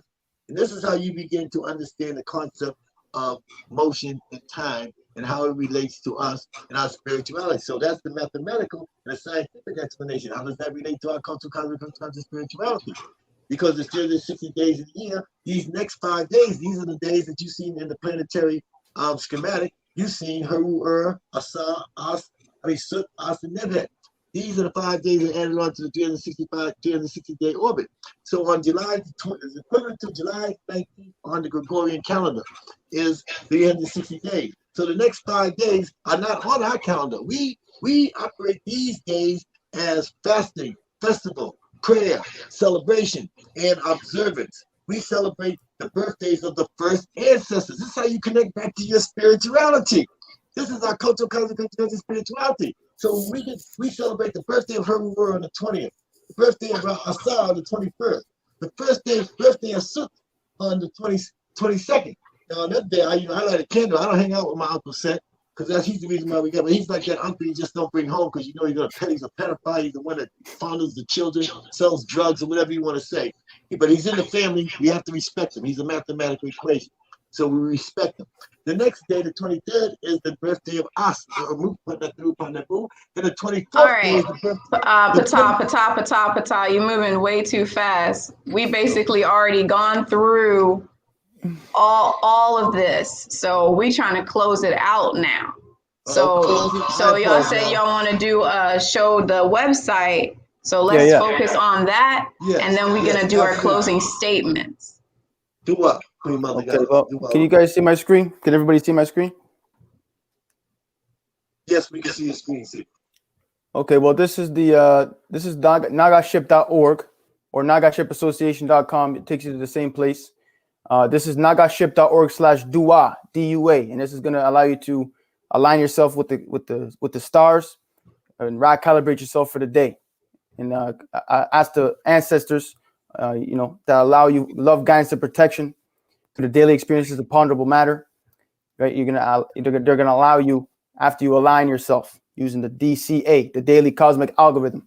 Okay, you can see up here we have a menu. We got the Akashic feed. We have forms. We have groups. We have the community members. We have courses, and we have the shop. So the Akashic feed, it just has all the updates on the website. Everything that everyone posts goes on this feed, so everyone's going to see it. Doesn't matter if you're connected or not. So it's a secure social network. It's also a learning management system. It's going to allow us to bring courses and curriculum to the Ramech. So we're going to allow you. It's going to allow you to go through the courses and curriculum in a structured manner. So we're not just doing live streams and stuff like that. We're actually getting down and into it with the curriculum. Where you can see here, we have a sub menu on the Akashic feed. So duas, that means like on the page. So instead of like, you dua something. And this is a GIF, a GIF of the phenomenon of precession. So that's the wobble that we were talking about. I just posted that yesterday. But also we have on the left side the menu. So we have the profile. Everyone has a profile account, right? It's a secure social network. You have your dashboard, which has all your information. The daily cosmic algorithm, right? The HESI, the SAKU, the affirmation. We have the affiliate area. That aspect's only available for the community members with subatomic access. We also have the live, which is the live interactive video environment. This is where we're going to do our live streams. We have the collective calibration every day of Ra. So you got to have the Rasaurian calendar in order to navigate your way through the virtual temple.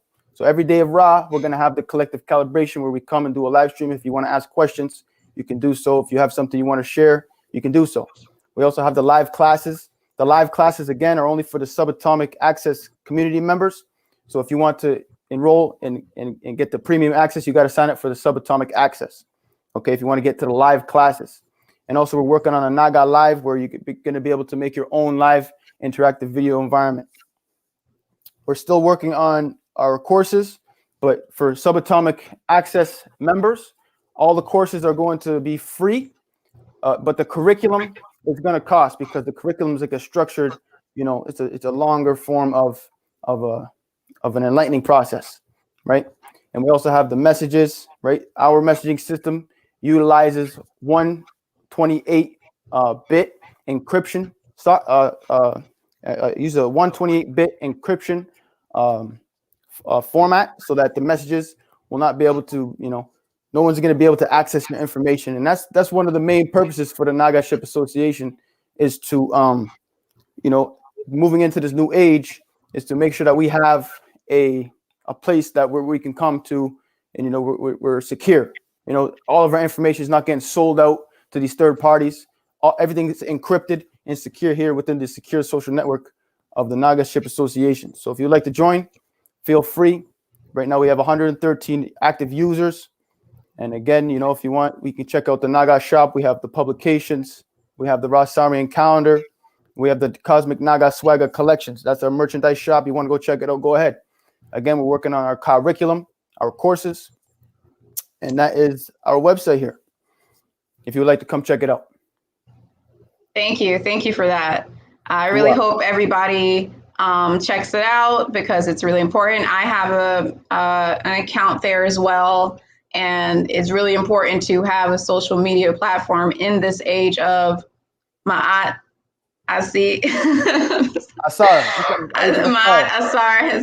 which is basically the age of Aquarius. Okay, so that age of Aquarius, which is just technology's booming, basically. So it's good to make sure that the platforms that you're on is a platform where you're secured, is a platform where it's highly melanated as well. Okay, people that you can trust and all of that stuff, and a place that you can also learn and socialize with people just like you. So thank you guys so much for tuning in to the live. And I really hope that you guys enjoyed it. I hope you could learn something from it, take something from it, watch it over again so you can really soak that information in. Thank you to the beautiful guests for coming in and putting in that knowledge. Jehuti Asar, Patah Asar, really appreciate you and your wisdom. And thank you for teaching me as well all that I know about this stuff now. So thank you guys, and I'll see you all inside of the next video. Hotep, dua, and bye-bye. Dua,